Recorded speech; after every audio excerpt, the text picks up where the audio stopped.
For example, if we are talking about happiness, so we'll be talking more about what is happiness rather than how to be happy. तो आज का हमारा जो पहला episode है इसका टॉपिक होने वाला है व्हाट इज पास्ट।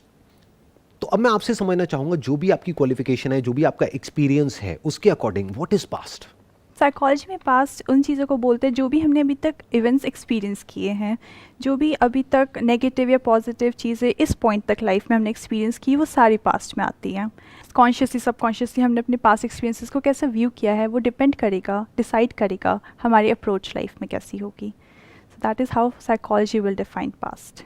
तो अब इसमें क्या इश्यूज आते हैं, ऐसी क्या प्रॉब्लम्स आती हैं पास्ट से related? You must have dealt with like say all kinds of people from all kinds of backgrounds. तो क्या ऐसे इश्यूज हैं जो पास्ट से रिलेटेड आते हैं?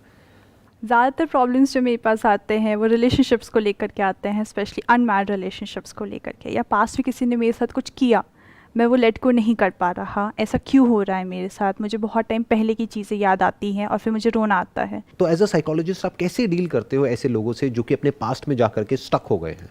यूजुअली एज अ साइकोलॉजिस्ट हम उन्हें बोलते हैं कि वो एक्सेप्ट करें और जो वो हो चुका है वो पास्ट में था, so you have to let it go. अभी आपने बात करी एक्सेप्टेंस की, ये बात थ्योरेटिकली सबको पता है। जैसे किसी के साथ में भी ऐसा कुछ हो जाता है तो घर वाले भी आकर के यही राय देते हैं, जो फ्रेंड्स होते हैं, रिलेटिव्स होते हैं, सब आकर के यही कहते हैं कि जो होना था हो गया, मूव ऑन, भूल जाओ, अब आगे देखो, फ्यूचर को देखो।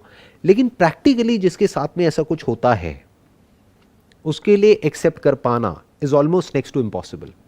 तो सर इसी पे बात आगे अगर करते हैं हम, तो फिर लोग चाहते क्या हैं अपने पास से? अगर वो एक्सेप्ट नहीं करना चाहते, वो सीखना नहीं चाहते अपने पास से, तो क्या वो सिर्फ अपने आप को सेल्फ जस्टिफाई करना चाहते हैं? वो सेल्फ जस्टिफाई नहीं करना चाहते हैं क्योंकि वो एक्चुअल में बाहर आना चाहते हैं। बिकॉज क्या होता है कि किसी को भी वो पेन अच्छा नहीं लगता है, बट होता क्या है कि उनको ये नहीं पता है कि वहाँ से बाहर कैसे आना है। जितना वो पास के बारे में सोचते हैं उसके साथ में जो भी सेंसेशंस जुड़ी हुई हैं, जो भी एसोसिएशंस है इन टर्म्स ऑफ सेंसेशंस, वो ट्रिगर हो जाती है एट अ फिजिकल लेवल। और जितनी वो ट्रिगर हो जाती है और वाले थॉट्स आने लग जाते हैं। तो थॉट्स की और फीलिंग्स की एक ऐसी साइकिल बन जाती है जहां से बाहर निकल पाना is almost next to impossible, जब तक कि हम ये ना समझ लें